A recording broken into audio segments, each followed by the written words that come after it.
Excuse me, Colonel. Yes, Mr. Brenner? I've just had bad news, Colonel. There's a commando between you and Pretoria.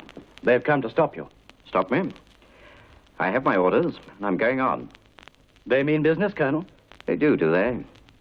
Well, so does the 94th, by gad.